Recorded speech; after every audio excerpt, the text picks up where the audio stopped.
Islam, shalom, assalamu alaikum, osio, aloha, hola. This is your brother, Zach Bay, Indigenous American Moor, coming to you live and in full effect. Thank you for joining me. Please like, share, subscribe, get a thumbs up on the video, leave a comment, interact with the content. It helps the algorithm. Thank you for joining me. I just want to jump right into it, but I'm going to be going over a book, and the book is titled Making Indians White, the Judicial Abolition of Native Slavery in Revolutionary Virginia and its Racial Legacy. All right. So this is the table of contents here, and I'm going to be going over this section right here. It says white and black Indians and the erasure of the triracial past.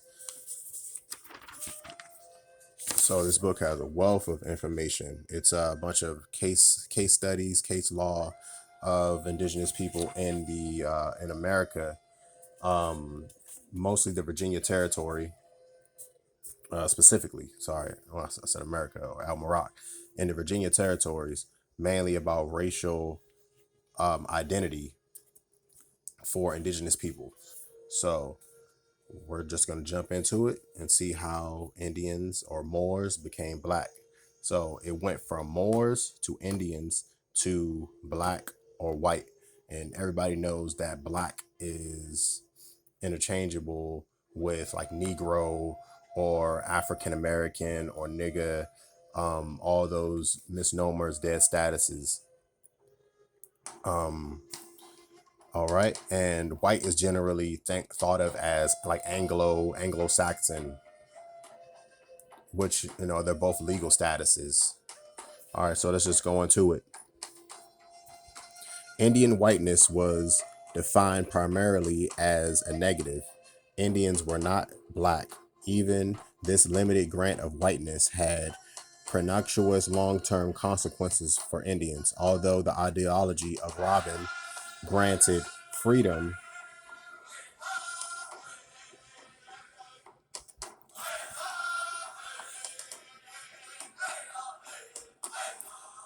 okay. So Robin is the person who was fighting a lot of these suits, who was fighting his case back in those times to get his freedom from this system of being labeled and classified as like pretty much a slave, as black. Okay, so although the ideology of Robin granted freedom to slaves who could prove native ancestry, it also suggested that Indians, unlike blacks, were close enough to whites to be assimilable, which means those things about like they can bleach the pigment out of the skin in a few generations by intermixing with so-called Anglo-American, so-called the Europeans, the so-called white people. It was an idea in their head that, all right, the lighter skinned indigenous people, if we classify them as white and we mix with them, we can get their indigenous heritage and birthright to the land. Also, we can bleach out any dark pigmentation of the hue of their flesh, and their features will be bleached out and replaced with ours, and we will have true jurisdiction over this land and be part of it. That was all part of the idea. Okay, so let's continue. Anglo-Americans enacted this dogma by attempting to erase a distinct Indian identity. I say Indians, think Moor, just replace the word Indian with Moor. The primary agent in this policy was the federal government, which sought for most of American history to force Indians to conform to the conventions of white culture. The results for Indians were disastrous, eroding sovereignty and cultural identity. See, so just losing your status and your true history is disastrous and erodes your sovereignty, pretty much your freedom, your anonymity, and your cultural identity, who you are as a people. We're going to read later on exactly how they did this. All right. So, see, we have to think about a lot of this stuff was planned for generations. They had ideas on what they wanted to do, how they wanted to operate, and they put those plans into motion, and they kept those plans into motion for generations until certain people forgot who they were, who they are. The old saying, the pen is mightier than the sword.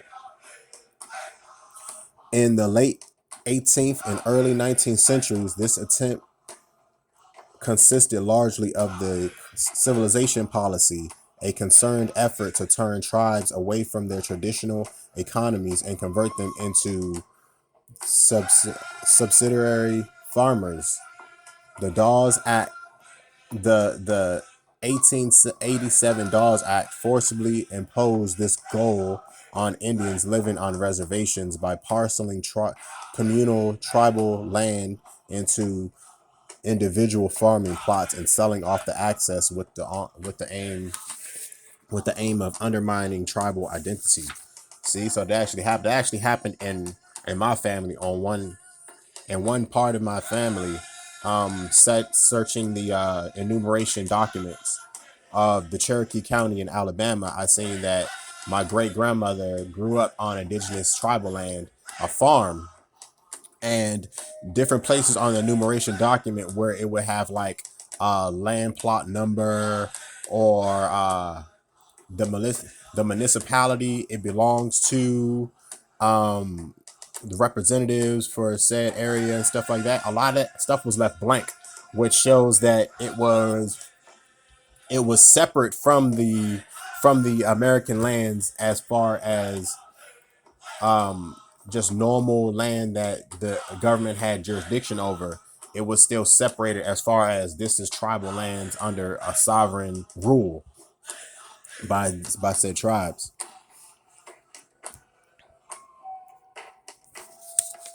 All right, so let's continue. All right, so it was undermining tribal identity.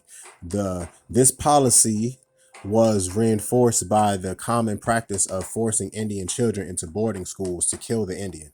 You see that? So think about all the indoctrination that our children get through school. That was the main thing. More children go through school and are told and learn that they are so-called black or African American and all that, all that BS, all that jive, instead of being taught by us, by our people, by the ancestors, and passed down traditions to learn that they are Moors, they are indigenous to this land. A lot of people may have heard grandma or grandpa in their family say that we have Indian in our blood, or we have Indian in our family, or you may know of a grandma or grandpa who your mother or father or other members of your family told you as a family story that they were a so-called Indian. So you have to think about it. That blood doesn't go anywhere. If you had so-called Indian in your family, guess what? You are the Indian in your family. So-called Indian. When I say Indian, to replace it with Moor. Even as I'm reading through this, you are the Moor. You are the indigenous person of your family. That never went anywhere. You are not a black person. You are not African American. You are not Negro. You are not a colored person. You're not a minority. All right. So we have to, continue. We have to strive. We have to learn this history and exactly how it affects us so we know how to move in the future and we won't fall into the same wordplay, same traps and tricks. Affirming federal. Wait, this. Okay. So it says by putting children into boarding schools, they wanted to kill off the Indian identity. Okay, by not allowing not allowing the younger generation to learn from the elders who they truly are. So they will just be lulled into this, oh, you're black and we're white statuses. So as the generations go on and those children grow up, they pass that same information and knowledge to their children.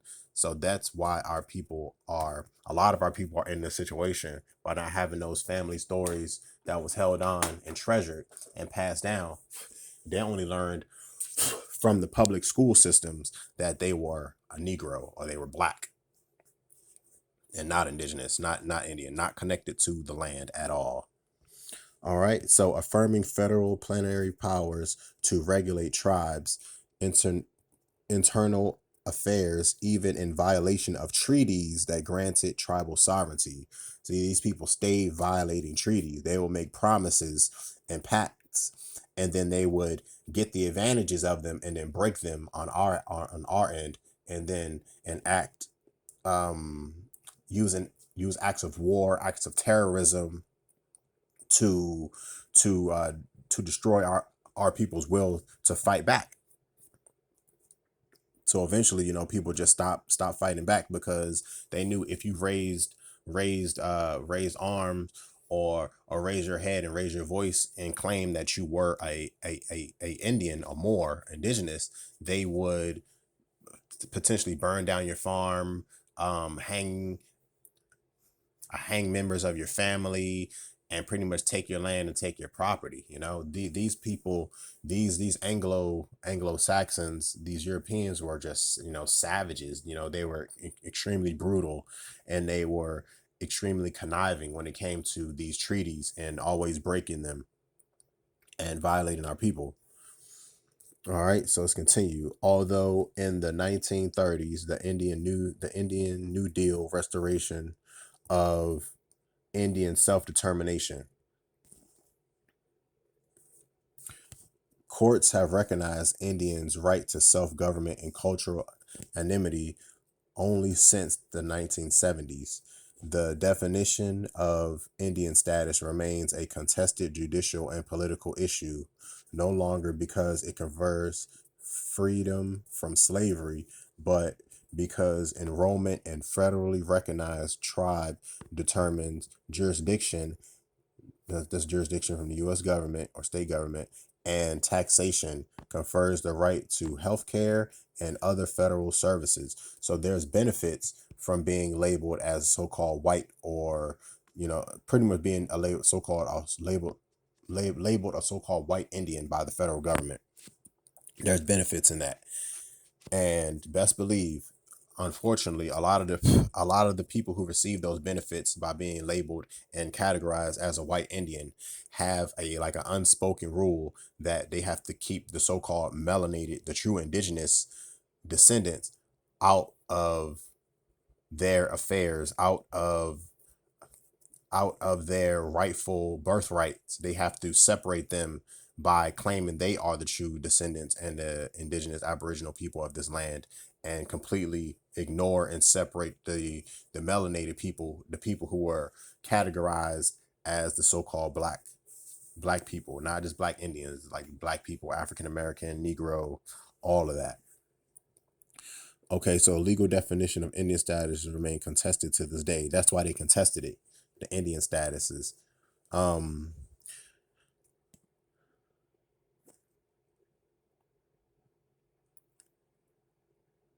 okay. By defining Indians as equivalent to whites, Robinson implied that Indians could not simultaneously be black. This separation of natives and Africans made the process of multiple multiple legal identities impossible, despite the existence of numerous intermixed groups of black Indians throughout the United States. See, they kind of used his works against him when he was trying to free himself. They and they allowed him to have his indigenous rights. They recognized them. They also used those same decisions to deter and to pretty much take the status and the birthright of these so-called black Indians. See? So two present day legal struggles, one in Virginia and the other in Oklahoma, underscores the significant implications this doctrine has made for modern determination of Indianness, the Virginia tribes, and the ongoing struggle for federal recognition. Although Virginia elites assumed that Robin and natives had disappeared from their society, see, they were hoping that once this stuff happened and through all the laws and legislation, they wanted Indians to disappear, to vanish. Moors. They want Moors to disappear and to vanish from their society as like extinct. The pen is mightier than the sword. But instead it says Indians hid in plain sight, or Moors hid in plain sight subsumed into the free black population of the state.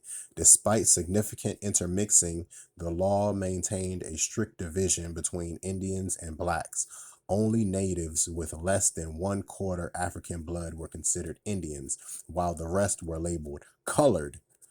The descendants of Indians were processed court-issued certificates that testified to their native ancestry and protected them from numerous legal restrictions just by being a so-called colored or African or black.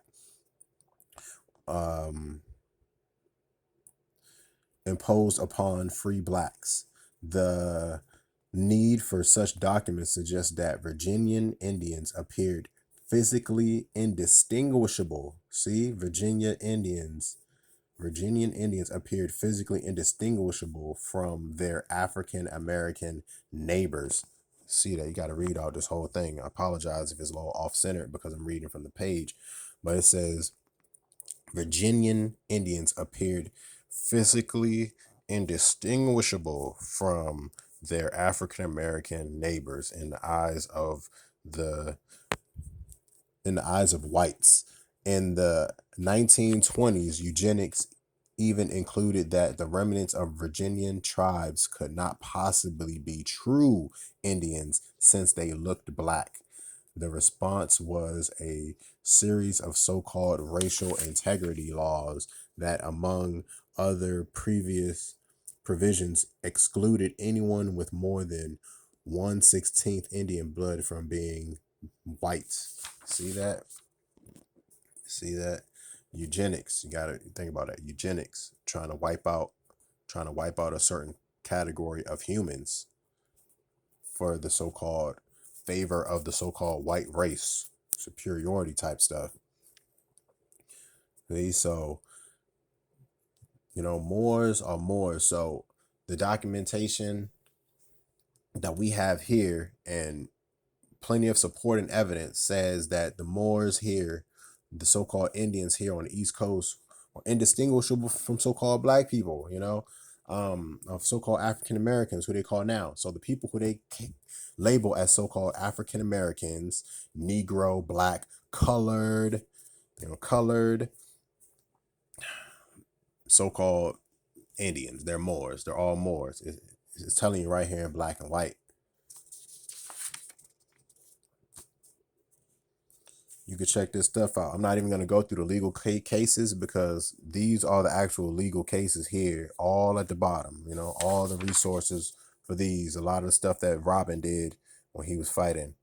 It pretty much lets you know, African, European, Indian ancestry. It goes into it. It really goes in. It hits hard.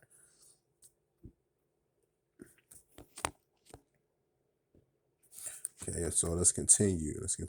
All right, so it says 16th of Indians from being white. All right, so the Indian identity was finally erased from Virginian records. Finally, all Virginians became either black or white.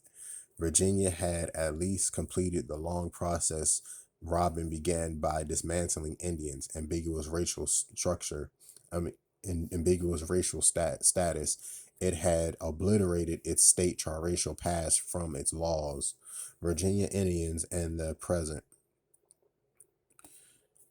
To archive federal recognition, tribes must meet 7 separate criteria. The first is to prove of continuous existence since the 1900s, which all mention of them absent from the state records after 1924. See? So people still have to fight for recognition even to this day. People who are misnomer or misclassified as white or black, Negro, African American. So it's letting us know that this is what we have to do. We have to reverse these curses. We have to reverse the sins of the past. If you don't say anything, you pretty much just conform and you acquiesce to what they're saying in these documents. You pretty much just go right along with it. Go along to get along, which will never, ever get you anywhere. And if it does get you somewhere, it's going to be somewhere you definitely do not want to be. I'm telling you.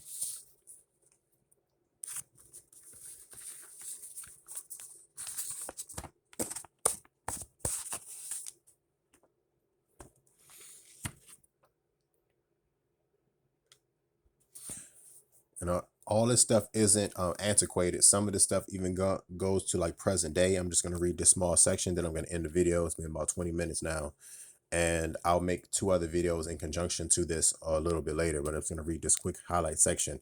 Given the support of the Virginia's congressional delegation, it seems likely that Virginia tribes will at last achieve federal recognition, albeit only after great difficulty. This situation, however, is not unique. Other tribes have faced similar hurdles to recognition because states classify them as white or black rather than Indian. See, states classify them as white or black rather than Indian. So, it's the Moors, I'm telling you. I hope you enjoyed this little beam out, as Brother Kush Dave says. I definitely hope you enjoyed it. Peace and love to all the Moors all over the world, all the Muslims worldwide. Thank you for tuning in with me. Like, share, subscribe, leave a comment. Thank you. Once again, it's your brother Zach Bay, Indigenous American Moor, Islam. Peace.